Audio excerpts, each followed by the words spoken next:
Erev Tov Lekula, Parashat Trouma. Alors, dans la fête que vous allez recevoir dans 2 secondes, il y aura marqué Trouma Tetzavé.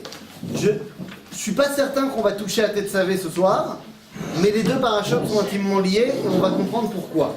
Donc, même si on ne touche pas à Tetzavé, de toute façon, on touchera à Tetzavé la semaine prochaine, et même si on y touche, ça ne nous empêchera pas de continuer à approfondir. Mais il faut comprendre quelle est la grande différence fondamentale entre les 2 parachutes. Mais avant de comprendre la différence entre les 2 parachutes, il y a une grande question qui se pose. On va les prendre comme un tout pour l'instant. Il y a une grande question qui se pose par rapport aux 2 parachutes. À savoir, est-ce qu'elles se passent là où elles sont marquées? Je m'explique. Là, on vient de terminer la paracha de Mishpatim et on enchaîne sur Trouma Tetzavé. Et la question qu'on peut se poser, c'est est-ce que chronologiquement parlant, dans les faits, cette paracha a eu lieu juste après Mishpatim, ou alors a-t-elle eu lieu après Chet HaEgel? Parce que juste après Trouma Tetzavé, on a la paracha de Hegel, Kitissa, et c'est une question en fait qui n'est pas la mienne, c'est une question qui a été relevée par tous les commentateurs. Est-ce que Trouma Tetzavé, la paracha du Mishkan, arrive avant ou après la faute du vote? Et ça, c'est une question fondamentale. Pourquoi est-ce une question fondamentale de ça? En vrai, qu'est-ce qu'on s'en fiche? Dans la source numéro 1, vous allez voir dans le traité de Psachim, un enseignement de nos sages qui est pas que pour ici, qui est un enseignement qui est général dans toute la Torah, à savoir Amar Rav Menashe Bar Tachlifa Mishmei de Rav. On nous enseigne ici chez En, c'est une phrase que vous connaissez, En Mugdam ou Meuchar Batorah. Bon alors, venez, on met tout de suite en place les limites de cet enseignement. Qu'est-ce que ça veut dire En Mugdam ou Meuchar Batorah? Est-ce que ça veut dire que peut-être que le livre de Dvarim il s'est passé avant Shemot? On dit En Mugdam ou Meuchar, il n'y a pas d'avant, il n'y a pas d'après. Est-ce que ça veut dire qu'il n'y a pas de limite? Que n'importe quel paracha de la Torah peut se mettre avant n'importe quel autre? Non. Non, non, bien sûr que non. Il y a un Mugdam et un Meuchar de manière générale. C'est-à-dire, bien sûr que la sortie d'Égypte, elle a lieu après la création du monde. On est d'accord, ça c'est une évidence. Et de l'autre façon, il est évident que ce qui se passe dans Sefer Dvarim, ça se passe après le Sefer Shemot. Mais à l'intérieur même de ce qu'on appellera une paracha, pas une sidra, mais une paracha, eh bien, il peut y avoir des événements qui se passent avant, qui se passent après, ou même entre 2 parachutes proches, il peut y avoir quelque chose qui se passe avant, qui se passe après. Et donc, pourquoi c'est important? Qu'est-ce que ça nous change de savoir si parachat Trouma Tetzavé, elle se passe avant ou elle se passe après? Alors, de quoi ça parle Trouma Tetzavé? Vous le savez, ça va parler de l'ordre de construction du Mishkan. On va parler donc de manière générale du Beth Amikdash.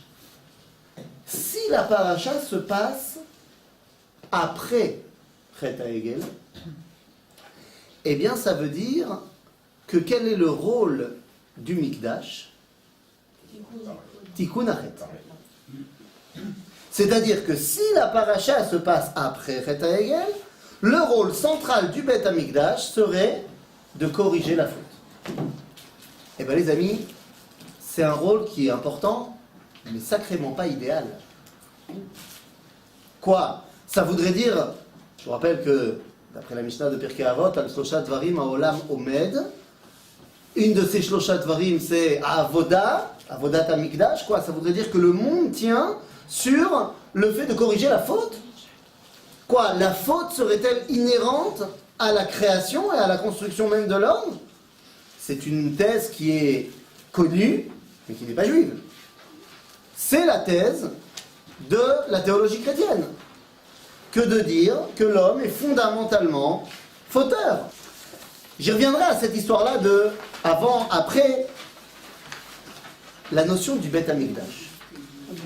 Est-ce que c'est une notion importante dans le judaïsme? Oui ou non? À votre avis, le Beth Amikdash, ça tient une place importante dans le judaïsme? C'est évident.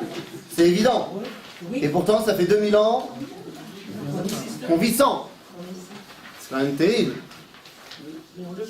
On le pleure. Les amis, combien y a-t-il de mitzvot dans la Torah? 613. Et aujourd'hui, on peut en faire combien? Parmi les 613. Disons qu'on habite à Paris. Et qu'on est en même temps un homme, une femme, un Cohen, un pas Cohen, un Gadol. Un roi. Il ne peut pas avoir de roi à Paris à nous. Et donc Cohen Gadol non plus, ça ne marche pas. Donc disons qu'on est en temps d'exil, un homme, une femme, un Cohen, riche et pauvre en même temps, tout ça en même temps, on peut arriver à combien de mitzvot? 200 et quelques. Ouh, ouais, t'as laissé en solde chez toi. On arrive difficilement à gratter les 100 mitzvot quand on est à Paris. C'est pas loin. Quand on est en Eretz Israël, dans notre considération aujourd'hui, on peut nous rajouter une bonne presque centaine de mitzvot. Donc là, c'est ici.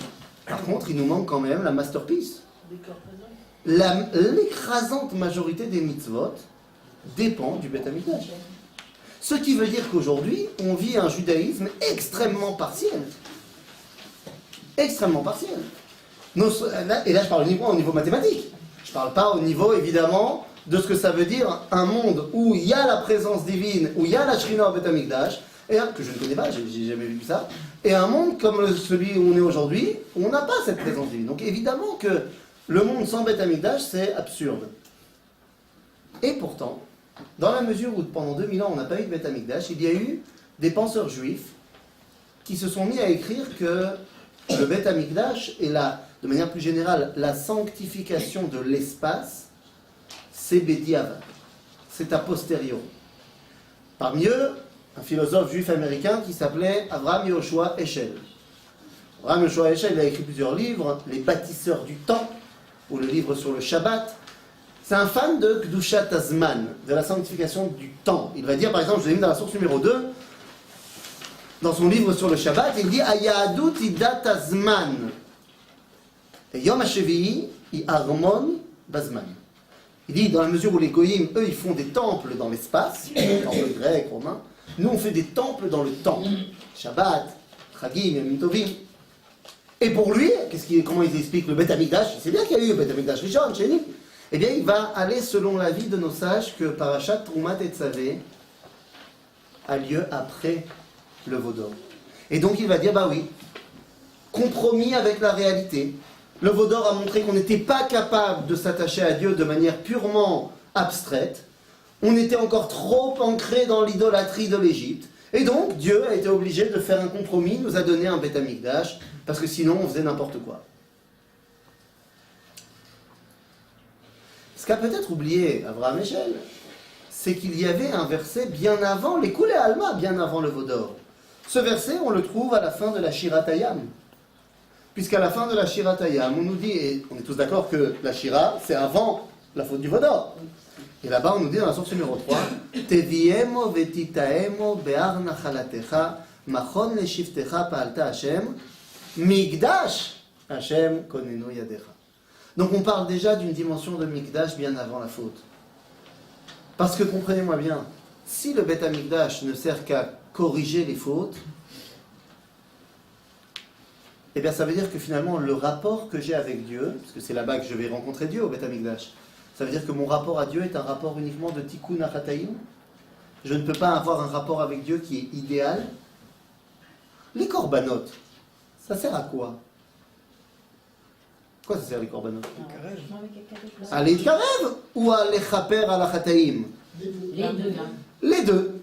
Et non pas d'abord expier la faute et peut-être si j'ai le temps de me rapprocher. Il y a dans les korbanot, korban khatat, korban hacham, oui c'est vrai. Mais il y a surtout d'abord korban ola, korban toda, tous les korbanot shlamim, tamid, bien sûr.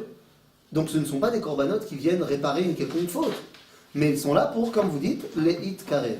Eh bien, ça va être la réponse du Ramban au Rambam. Parce que pour le Rambam, vous connaissez sa chita, le Rambam nous dit que pourquoi Dieu nous a demandé de faire des korbanot. Excusez-moi, pourquoi? Le Rambam nous dit simplement. Parce que c'était la mode, c'est ce qu'on avait l'habitude de faire en Égypte. On servait la divinité avec des sacrifices. Pour ne pas trop nous chambouler, Dieu nous a dit, bon bah, avant vous faisiez les sacrifices à Apis et Osiris, maintenant vous ferez à Yod Kevavke. Le Ramban, il sort de ses gonds. Il dit, comment c'est possible? Et, ok, mais et Noach, qui a fait des corbanotes, et Caïn et Hevel, et Abraham, bah, tout ça, c'était, ils ont pris des Égyptiens, qu'ils avaient l'habitude de faire à Apis et Osiris.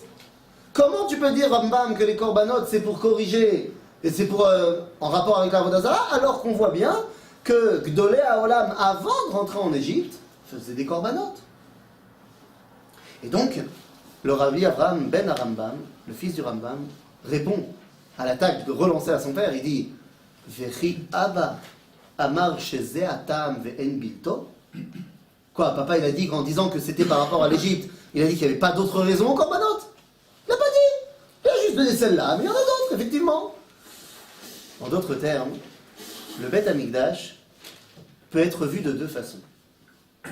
Est-ce que c'est un endroit où j'amène un khatat, ou est-ce que c'est un endroit où j'amène un shlamim, ola, tamid? Et ça, vous avez dit c'est les deux. Zénachon, c'est les deux. C'est les deux, mais je ne sais pas si vous connaissez le piyut qu'on dit à... Je suis sûr que vous connaissez en fait. Le piyut qu'on dit pendant la Haggadah de Pessah. Le fameux Dai Dayenu. Ken? Dai Dayenu. Comment ça finit Dai Dayenu? Alors je vous invite à sauter directement à la source numéro 7, on reviendra à 5 et 6 juste après. Alors, c'est Dai Dayenu. Ilou Echnisanu. À chaque fois on dit Dai Dayenu, mais ça finit comment? Comment ça finit? Alors je vous ai amené ici. Ilou Echnisanu l'Eretz Israël velo balalanu et bet abechira Dayenu. C'est la fin de la chanson. Et après on fait c'est la fin de la chanson. Et là, on a cité toutes les Mahalot, à Kol Tov et Yafé, et là, tout d'un coup, on ne comprend pas pourquoi la Haggadah, elle recommence à citer toutes les Mahalot. Robelot. Regardez. Alachat kama vechama tova ukvula muchupelet la'yakom alenu, she'otzianu mimitzrayim ve'asa ba'em shvatim ve'asa be'elohem ve'harag et bechorihem ve'natan lanu et mamodam ve'kara lanu et hayam ve'eviranu betokho b'charava ve'shikeh lanu et tzarenu betokho ve'sipek tzorchenu b'midbar 40 shana ve'echilanu et hamal ונתן לנו את השבת, וקרבנו לפני הר סיני, ונתן לנו את התורה, והכניסנו לארץ ישראל, tout revient. ובנה לנו את בית הבחירה, sauf que là il y a un changement. לכפר על כל עוונותינו. Il n'y avait pas marqué ça dans la première version de la chanson. On disait juste, Dayenu. On ne disait pas que le Beth Amikdash, il était lechaper al avonotenu. On voyait donc que dès le départ, il y a deux possibilités d'entrevoir le Beth Amikdash. Est-ce qu'il est Beth Amikdash, Vedayenu, Ze hamakom shenifgashim im hakadosh baruch hu, ou alors, si on n'a pas fait ce qu'il faut, Ze hamakom shemechaprim al avonotenu. Ces deux options sont vraies.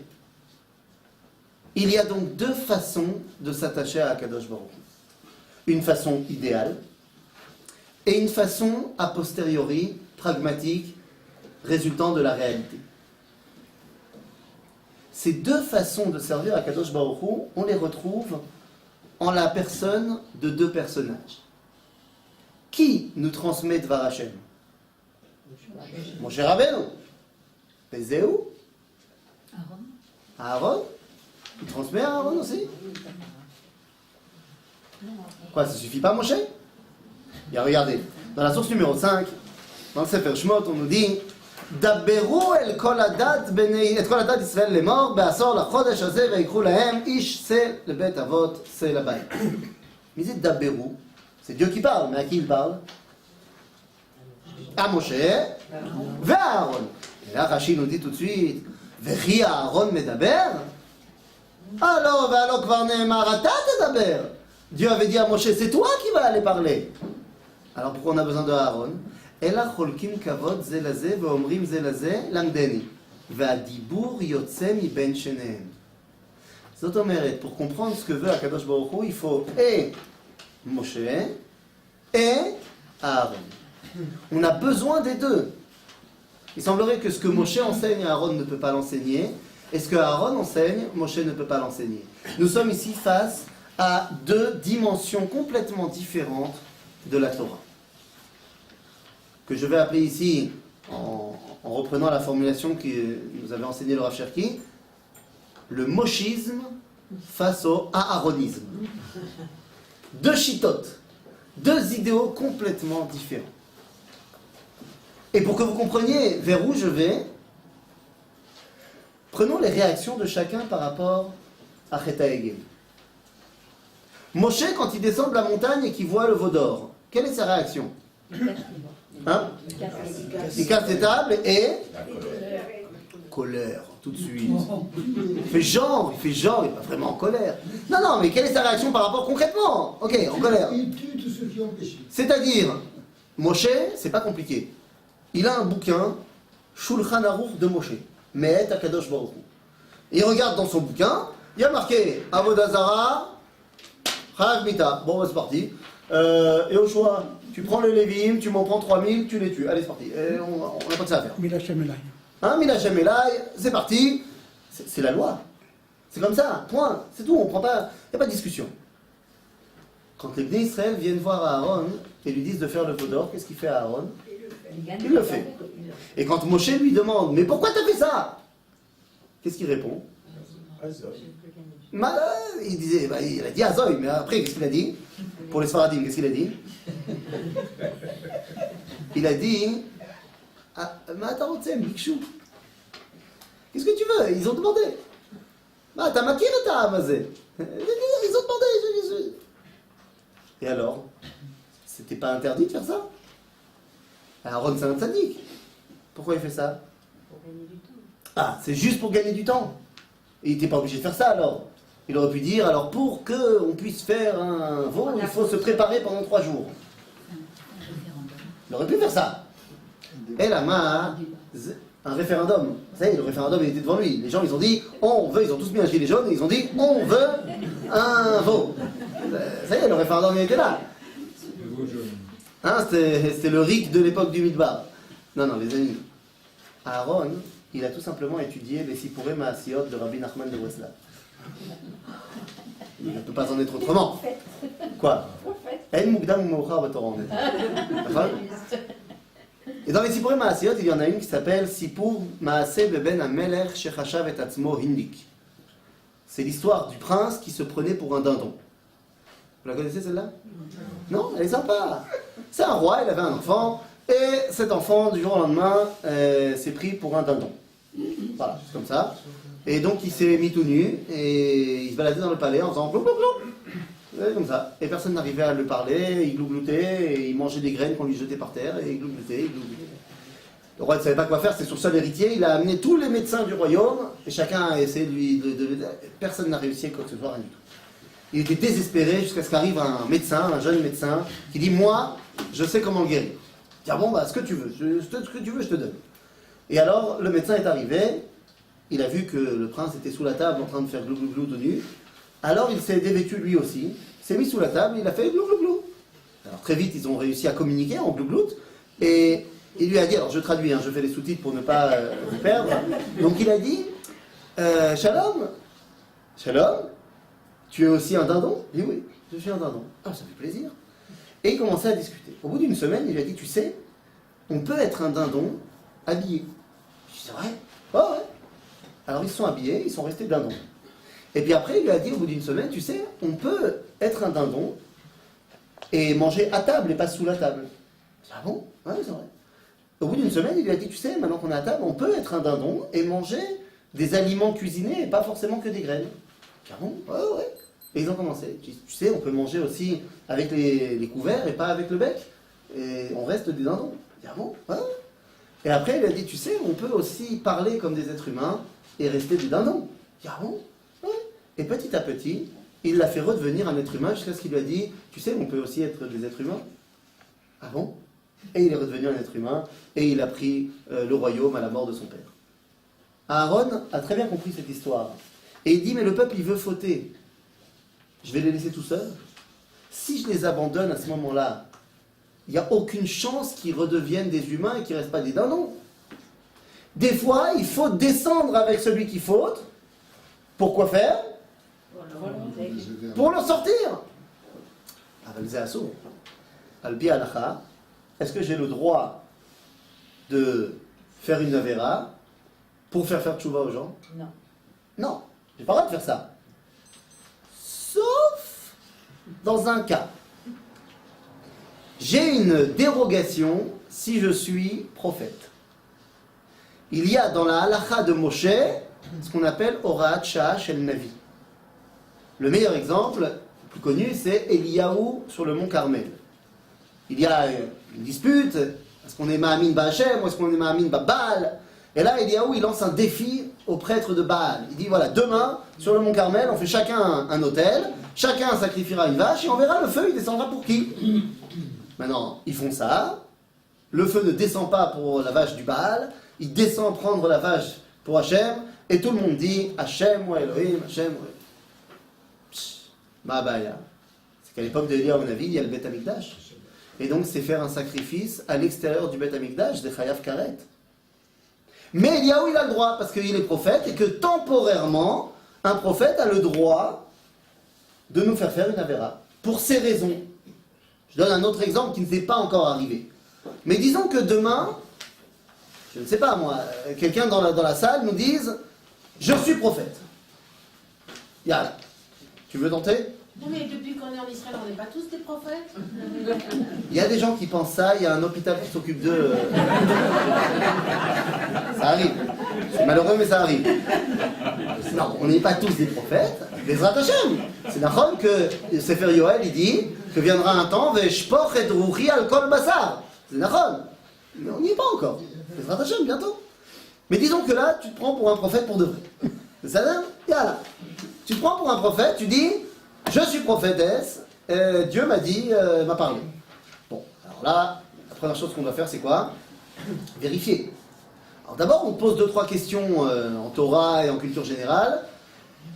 On voit que c'est bon, Chorma, Yesh. C'est bon. Ensuite, on regarde quels sont tes mauvais penchants. Et on voit que toi, le chocolat, c'est ton point faible. Et donc là, on vérifie. On te met devant une fontaine de chocolat et on voit si tu es mitgaberet al litrer ou pas. On voit que c'est bon. Vi, mitgaber al litro. C'est bon. Gibor, gibora. Après, on demande un relevé bancaire pour voir tous les comptes. On voit que c'est bon. Achir. Yesh racham, gibor, ve achir. C'est bon. On a les premiers points pour être prophète. Si il manque un des trois, on regarde même pas, c'est sûr que c'est faux. Là, on est bon. Après, on dit bon, bah, très bien. Alors, on va te tester. Dis-nous un truc qui va se passer. Et là, tu réfléchis et tu dis, voilà, demain, à 10h47, il va y avoir en Indonésie un tremblement de terre de 6,3 sur l'échelle de Richter. Ça, c'est une prophétie incroyable. On va vérifier. En attendant, on te garde au chaud en prison pour vérifier, parce que s'il se trouve que tu as menti, alors tu es Nevi Sheker et Chayav Mita. Hein? Ah oui, non, c'est dangereux de prétendre la prophétie. Et on regarde, le lendemain, 10h du matin, toujours rien. Les sismographes n'enregistrent rien, alors qu'un séisme comme ça devrait déjà être pressenti, mais rien. 10h30, toujours rien, et tu commences à transpirer. À ce moment-là, 10h40, toujours rien. Tu es mal, tu as changé de couleur. À 10h45, le bourreau a déjà rentré dans ta chambre en te disant, bon écoute, quand faut y aller, faut y aller.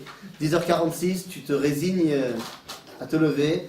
Et là, 10h47, sans crier gare, tous les sismographes du monde s'affolent. Incroyable, breaking news sur BFM TV. Séisme 6.3 sur l'échelle de Richter en Indonésie. Ben alors là, c'est bon. On accepte que Dieu a arrondi. Ben donc, dis-nous ce que Dieu il veut. Et là, tu dis, Kohamar Hashem, ce soir à 20h, Kol Am Israël doit manger 100 grammes de cochon. On a vérifié que tu étais bel et bien une prophétesse. Kohamar Hashem. Mais que ce soir, hein, tu dis, c'est bien temporaire. Et là, bon bah alors on va tous chez notre boucher russe du coin. On essaye de trouver 100 grammes de cochon. Et on attend 20 heures. Après, chacun, la recette n'a pas été donnée par le prophète, chacun fait ce qu'il veut. Ça peut être en bacon, ça peut être ce que vous voulez. Et là, 20 heures, pétante, et Kol Israël mevarer shalosh brachot. Eh oui. D'abord, Baruch ata Hashem, Elokeinu melech haolam, she'akol niya bidvar. C'est she'akol. Ensuite, on dira, Asher kiddeshanu bemitzvotav vetzivanu, lishmoa el divrei hanavi. Et oui, car il est marqué dans la Torah, ve'elav tishmaou, c'est une mitzvah. Et enfin, on dira Shecheyen. Elle a fait la trasure, non? À l'achilat razir. Non, parce qu'on n'a pas une mitzvah de manger le razir, on a une mitzvah d'écouter le prophète. Mais je suis sûr qu'il y aura Bet Shammai qui va te dire peut-être qu'il faut le varech à l'achilat razir. Ça veut dire. Donc tout ça pour dire que la prophétie, elle a le droit, de manière temporaire, d'annuler une mitzvah ou d'en rajouter une, pour faire ramener les gens à Kadosh Baruch Hu. La seule chose qu'il n'a pas le droit de faire, même temporairement, c'est de nous demander de faire de l'idolâtrie. S'il nous demande de faire de l'idolâtrie, même temporairement, eh ben il finira pas la nuit. Ça veut dire chayav mita. S'il demande de manger non cachère. Ça c'est Vezel. Temporairement. S'il dit Oui. les olamim, mangez l'eau cachère, mita. Mais s'il dit là, ce soir, pour 2 jours, mangez pas cachère, je sais pas moi, pour que vous vous rendiez compte que le cachère c'est meilleur. J'en sais rien. Alors il faut le faire. Ok? Mais Kitsour, donc Aaron, en tant que prophète, il sait très bien que c'est assourd de faire le veau d'or. Mais Rora Hacha. Et c'est toute la dualité entre la Torah de Moshe, on va appeler le moshisme, face à la Torah de Aaron, le aaronisme. L'une est idéale. La Torah de Moshe, c'est de l'idéal pur. Ça veut dire quoi de l'idéal? Ça veut dire qu'on ne faute pas. Chez Moshe, on ne faute pas. Le Hegel, c'était de l'idolâtrie. Oui, vous avez dit sauf idolâtrie. Mais Moshe n'est pas d'accord avec le Hegel. Donc j'ai dit, il y a 2 Torahs. Torah de Moshe, idéale, dans laquelle on ne faute pas. Et donc il n'y a pas besoin de corriger la faute. Et il y a une Torah plus pragmatique, celle de Aaron, qui est, oh, il ne faudrait pas fauter, mais il y a des gens qui fautent, et donc il faut trouver le moyen de corriger la faute. C'est 2 façons complètement différentes de voir la Torah, le rapport à Dieu, et donc le rapport au Beth Amikdash. Est-ce qu'il est Beth Amikdash tout court, ou est-ce qu'il est Beth Abechira lechaper à la volonté? C'est toute la dualité qu'on peut trouver dans notre relation avec Dieu. Et c'est pour ça qu'il y a 2 parachutes. La paracha de Moshe, Teruma, dans laquelle Moshe apparaît, Aaron n'apparaît pas. Le nom de Aaron n'est marqué nulle part dans la paracha de Teruma. Et la paracha de Tetzavé, la paracha de Aaron, dans laquelle le nom de Moshe n'apparaît pas. Aaron, oui. Concentrons-nous 2 secondes sur la paracha de Teruma, celle qui nous intéresse aujourd'hui. Puisque la paracha de Teruma est la paracha de Moshe, qu'elle est l'idéal, qu'elle prend le peuple juif de manière idéale, on est au top dans la paracha de Teruma. Et donc dans la paracha de Teruma, qui construit le Mikdash? Qui participe à la construction du Mishkan de Teruma? Attention. Bezalel. Alors Bezalel, c'est lui l'architecte en chef. Il ne va pas faire tout seul. Tout le peuple. Tout le peuple, c'est tout? Non, non plus. Comme les bureaux. Je vais vous demander de faire une étude de texte logique. Ok? C'est des psychométriques qu'on fait là ce soir. Dans la source numéro 8. Vaïdaber Hashem el Moshe lemor. Daber el Bnei Israël. Ok? Donc, qui doit dire à qui? Moshe doit parler au Bnei Israël. Pour bien comprendre, on va dire que Moshe c'est A et les Bnei Israël c'est B. D'accord? Donc Moshe doit parler au Bnei Israël. A doit parler à B. Ok? Et qu'est-ce qu'il doit leur dire? Daber al Bnei Israël, ve'yikru li teruma me'et kol ish asher yidavenu libo. Dis au Bnei Israël qu'ils doivent prendre une terouma à toute personne qui veut donner. Donc c'est qui toute personne? Tout le monde. Attendez, c'est qui pas? Qui ce n'est pas toute personne? Qui va pas Ce donner. n'est pas les Bnei Israël. Parce que si Moshe dit aux Bnei Israël de dire à tout le monde de donner, il y a marqué Daber el Bnei Israël ve'yitnu li me'et kol ish asher yidavenu libo. Si c'est B qui doit donner, alors ça doit être marqué la tête. Mais si Moshe A dit à B de dire qu'ils doivent prendre à C, c'est que C n'est pas B. Je ne me prends pas à moi-même, je donne de moi-même. On est d'accord? Ce qui veut dire que Veikrouli, qui doit prendre? Les Bnei Israël. Med Kolish, c'est tout le monde qui n'est pas Am Israël. C'est-à-dire qui? Umot HaOlam. Toute personne qui voudrait participer à la création du Beth Amikdash est la bienvenue. Ça vous semble étonnant que les goyim participent à la construction du Beth Amikdash? Hein? C'est une bonne idée. Mais c'est une bonne idée. À quoi c'est censé servir le Beth Amikdash? Ki beiti beit tefila yikare lechol ha'amim. Le but du Beth Amikdash n'est pas de rester uniquement centré sur le peuple juif. D'ailleurs, c'est quoi les matériaux qu'on demande aux gens d'amener? Zahav, Vakesef, ou Nechoshet. Or, selon le rêve de Daniel, enfin, c'est le rêve de Nebuchadnezzar expliqué par Daniel, l'or, c'est Babylone, Kesef, c'est la Perse, et le Nechoshet, c'est la Grèce. Donc, on voit bien ici qu'on demande une participation de Umot HaOlam. Mais pour pouvoir demander à Umot HaOlam de participer, il faut être irréprochable nous-mêmes. Il faut qu'on puisse avoir quelque chose à dire à Umot HaOlam. Ça, c'est la paracha de Teruma. Paracha de Trouma, tu n'as pas fauté. Paracha de Trouma, tu ne dois pas corriger tes problèmes, tu n'as pas de problème. Donc, fort de ton identité irréprochable, tu peux parler au Béné Umot HaOlam. Mais lorsqu'on sera concrètement dans la réalisation du Mishkan, Parashat Vayakel Pekoudé, qui elle, évidemment, est après la faute, alors on dira Tzav et Béné Israël, que eux-mêmes y donnent. Parce que vu qu'on a fauté, on n'est pas capable de prétendre avoir un message à donner au Umot HaOlam. En d'autres termes, la Parashat Teruma idéale parle d'un message universel. La Parashat Tetzavé va se reconcentrer sur nous. D'ailleurs, il y a une autre grande différence dans cette paracha de Teruma. Qu'est-ce qu'il y a par rapport à Tetzavé? Qu'est-ce qu'on ne va pas trouver dans Teruma? Question subsidiaire. Si jamais j'ai envie, moi, et que je ne suis que dans la paracha de Teruma, je ne suis pas encore arrivé à la paracha de Tetzavé, est-ce que moi, j'ai le droit de rentrer quand je veux au Beth Amikdash, comme je le veux, au Kodesh HaKodashim? Eh bien, selon la paracha de Teruma, oui.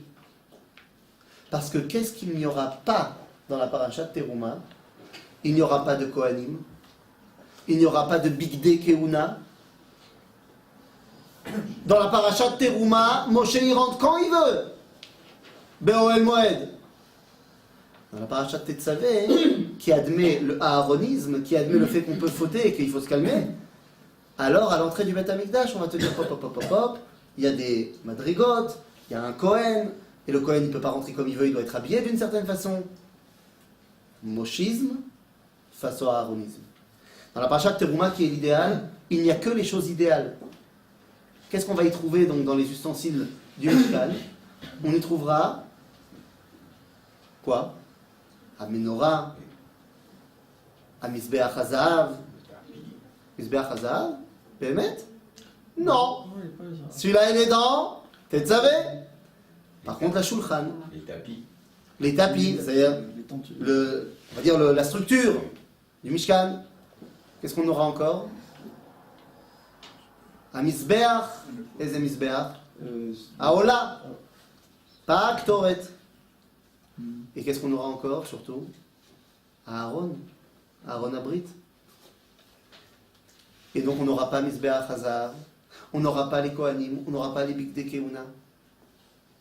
Parce que tout ce qui sert à corriger et à expier les fautes n'est pas dans la Parashat Teruma. Parashat Teruma, c'est directement ce qui me permet d'arriver à Kadosh Baruch Hu. Et vous remarquerez que le Mishkan ressemble à un visage. Si on admet que, c'est un chidouche que j'ai entendu du Rav Elikling, qui avait dit que Kechol asher ani mare otra et tavnit ha-mishkan ve et tavnit kol kelav. Kechol asher ani mare otra. Alors quoi, ça veut dire quoi? Je vais te montrer. Oui, mais ça veut dire aussi, je vais te montrer aux autres. Pas que je vais te montrer les plans. Je vais te montrer toi, Moshe, dit Dieu à Moshe, je vais te montrer aux autres, et les gens vont comprendre ce que c'est le Mishkan. Ils vont voir ton visage, Moshe, ils vont comprendre ce que c'est le Mishkan. Et le Rav Kling, il avait dit, dans le Mishkan, si on admet que le Aaron, derrière le Parochet, Kodesh HaKodashim, c'est le cerveau, et bien après on a la Menorah, les yeux, le Mizbeach HaZahav, la Ktoret, le nez, et Shulchan Lechem HaPanim, la bouche. Menorah, Ain, Mizbeach HaKtoret, Reach, et la Shulchan Lechem HaPanim, Ape. C'est Adam. Adam ou Mizbeach Katan, depuis qu'on n'a plus le Beth Amikdash. C'est ce qu'explique ici, je ne l'ai pas mis ici, c'est ce qu'explique Rabbi Noam Elimelech, Rabbi Elimelech Milijansk. Vous avez déjà vu des gens avec des guirlandes comme ça? Vous avez déjà vu des gens avec des périodes comme ça? Pourquoi ils font ça? À part le fait qu'ils ont peut-être des actions dans Babilis. Mais sinon, pourquoi ils font ça? Vous avez déjà posé la question? Non, jamais? Quoi, c'est juste parce que dans Rabbi Jacob ça faisait mieux? Pas le droit de raser. Non mais, qu'il n'y ait pas le droit de raser, c'est une chose. Ça, c'est bien, ça marche. Mais pourquoi ils font les éboussés et en mode Babilis? Et ils le font, le Babilis. Hein. C'est pas naturel. Hein. C'est pas naturel, c'est à force de réfléchir. Parce que quand je réfléchis, les cheveux ils tombent. Non, On fait comme ça. On fait comme ça. Non. Et pour réfléchir, c'est vrai que je suis obligé de faire comme ça. Je peux pas réfléchir si je fais pas comme ça. Et là-bas, écrit Rabbi Elimelech Milijansk, Noam Elimelech, qu'on ne connaît pas grand-chose du Beth Amikdash. 1. Le Mishkan, on connaît plein de choses. Le Beit Sheni, on connaît plein de choses. Du Beit Rishon, on ne connaît pas grand-chose. On n'a que les dimensions qui nous sont marquées dans le Tanakh. Et on sait également qu'à l'entrée du Beth Amikdash, il y avait 2 colonnes qui s'appelaient Yachin et Boaz. Il dit le Noam Elimelech que depuis qu'on a détruit le Beth Amikdash, l'homme il doit prendre sur lui jusqu'à la reconstruction du Beth Amikdash d'être un peu un Beth Amikdash Katan. Et donc il se crée à l'entrée de son visage 2 colonnes qui doivent être Yachin et Boaz pour recevoir Akadosh Baruch Hu. C'est digne. Achav. Mais qu'est-ce que ça veut dire? C'est des colonnes. Des colonnes. Ça fait colonne. Ça fait très gréco-romain. C'est sympa. Bekitsour. Arayon shel Hamikdash. S'il est Moshi ou idéali. S'il est Aaroni, il est pragmatique. Il est Baolam Shelani. Et la grande question, c'est qu'est-ce qu'on veut? D'après la paracha de Teruma, on veut un Beth Amikdash ultime. Un Beth Amikdash sans fioriture. C'est-à-dire sans que j'ai besoin de passer par une mechitza pour atteindre Akadosh Baruch Hu. Je suis obligé de rappeler ici mon oncle Shlita, qui nous a mariés avec ma femme. On lui avait dit que c'était pas la peine de faire un Dvar Torah en 3 langues. Ma femme vivait en Angleterre avant de faire son alia. On lui avait dit que toute la famille de ma femme, elle comprend l'hébreu. C'est pas la peine de parler en anglais. C'est pas la peine de faire et en français, et en anglais, et en hébreu. C'est pas la peine. C'est un rabbin. Donc les rabbins, ça n'écoute pas. Il a fait en français, en anglais, en hébreu. Même quand on met le DVD en avance rapide x32, ça dure 5 minutes le Dvar Torah.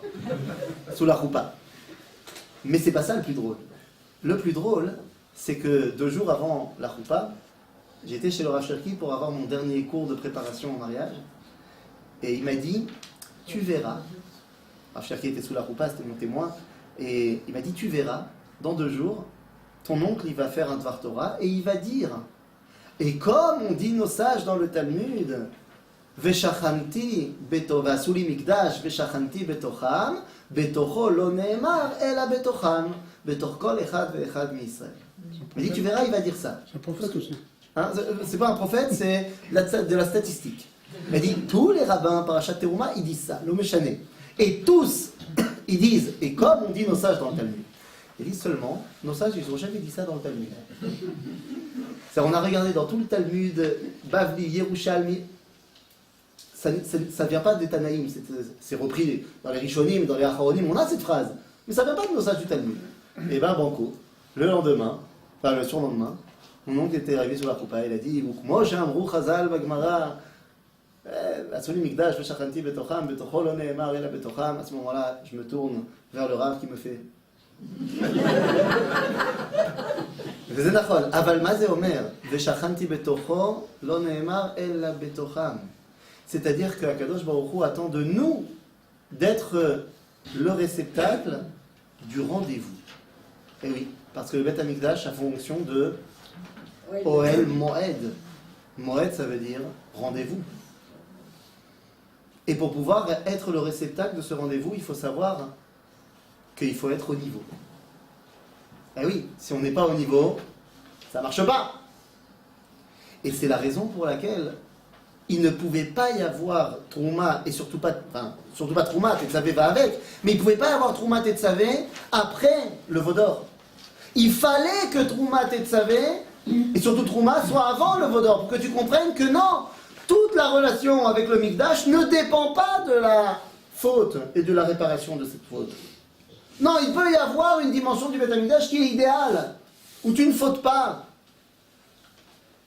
La première paracha qui nous parle des korbanot, paracha de Vaïkra, c'est une paracha qui répond à la Torah de Moshe. Donc dans cette paracha, on va faire la liste des korbanot, lequel on mettra en dernier, korban khatat. Parce que pour Moshe, on ne faute pas. Dans la paracha de Tzav, qui est une paracha répondant à la Torah de Aaron, un des premiers mis en place dans les korbanot, c'est le korban khatat. Parce qu'Aaron comprend que les gens y fautent. Et c'est toute cette dualité, il nous faut les deux. On a besoin, imaginez-vous une Torah où il n'y a que Aaron. Notre rapport avec Dieu, il est Mekulkal Melchatrila. Mais imaginez-vous une Torah où il n'y a que Moshe. On n'est pas capable. Il nous faut les deux. Mais il faut qu'il y ait une primauté à Moshe sur Aaron.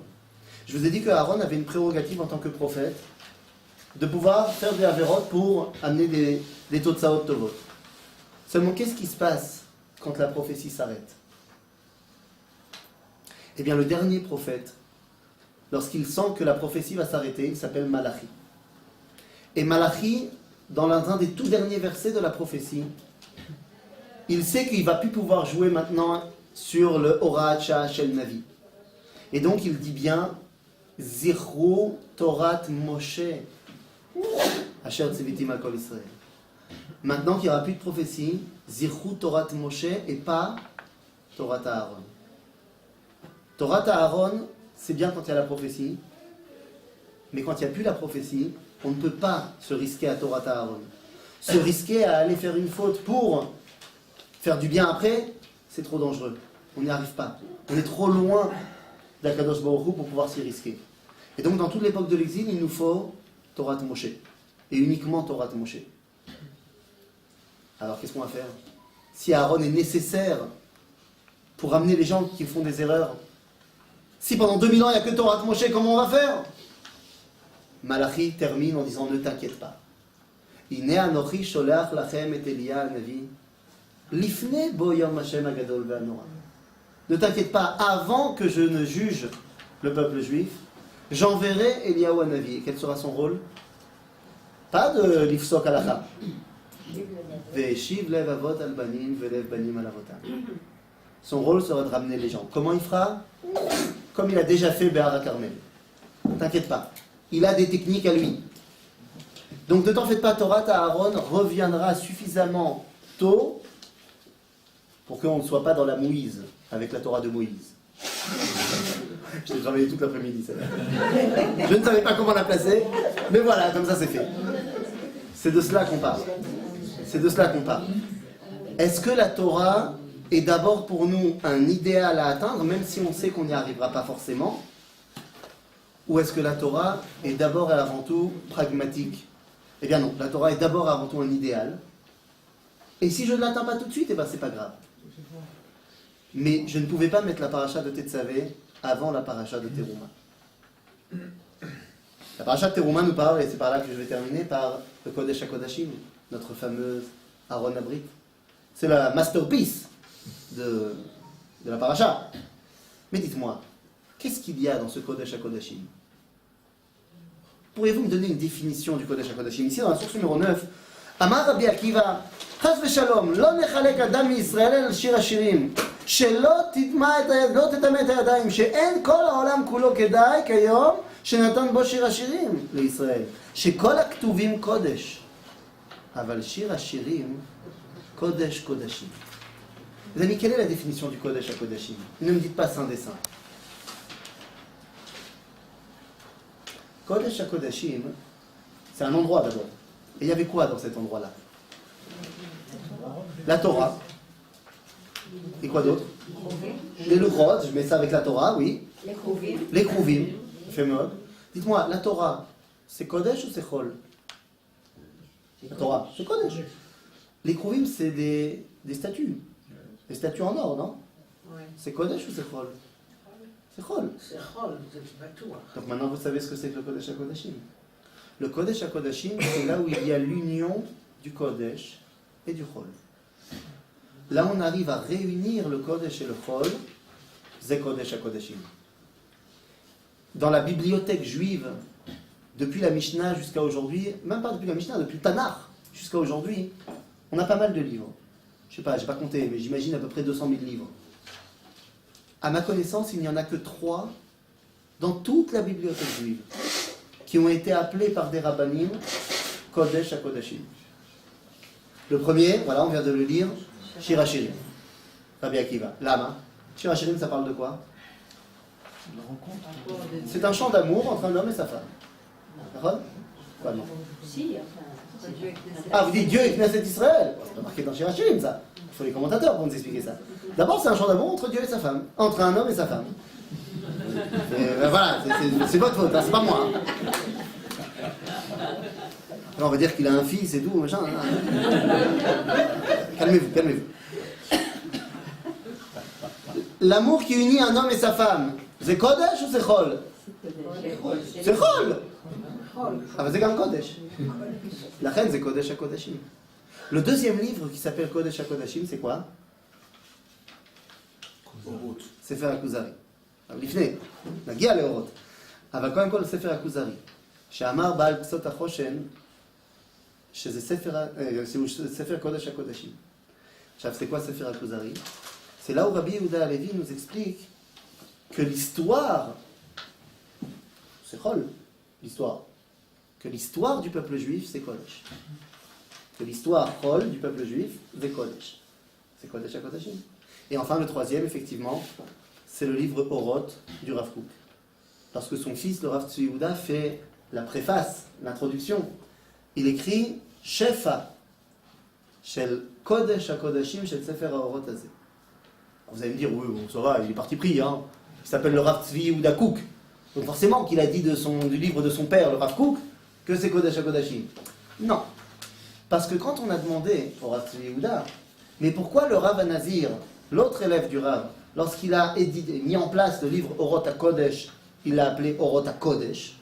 Alors pourquoi est-ce que là vous dites que Oroth c'est au Kodesh HaKodashim? Il a dit parce que Oroth HaKodesh c'est Kodesh, et Oroth c'est Kodesh HaKodashim. La reine il savait très bien que c'est pas parce que c'est son père qu'il fallait faire des différences entre ce qui est Kodesh, le Kodesh HaKodashim. Mais ça parle de quoi Oroth? Eh bien Oroth ça nous explique comment le sionisme laïque, la résurrection nationale Chol, c'est la réalisation de la promesse des prophètes, Kodesh. Et la reine, c'est tendre vers ce Kodesh HaKodashim, vers cette relation sans massachim entre moi et Dieu, qui me permet d'avoir un message universel à l'humanité. Je terminerai avec cette phrase que j'aime particulièrement. Je ne sais pas à quel point on arrive à la mettre en pratique. C'est une phrase que je dis très souvent, c'est pas de moi, hein, que je cite très souvent, particulièrement quand je guide en Pologne sur les traces de la Shoah. Et il y a une salle à Auschwitz, très particulière, où il y a ce que les nazis n'ont jamais vraiment compris. Pourquoi, dans les valises des juifs, il y avait des effets personnels, des bijoux, de la nourriture, des vêtements, tout ça, ils comprenaient. Mais ils ne comprenaient pas pourquoi les juifs se baladaient tellement avec des photos. Et il y a une salle, là-bas à Auschwitz, où sont exposées des centaines, des milliers de photos qui ont été retrouvées dans ces valises qui arrivaient à Auschwitz. Et quand on regarde ces photos-là, je rappelle cette phrase d'Emmanuel Levinas, qui disait « Je ne dis pas que l'autre est Dieu, mais je dis que dans le visage de l'autre, je peux voir le dévoilement de Dieu. » Je pense qu'il y a de quoi méditer sur cette phrase jusqu'à ce qu'on arrive au pragmatisme de la paracha de Tetzavé. La semaine prochaine, mardi, normal, à l'heure prévue, à 20h15. Chazak ou Baruch.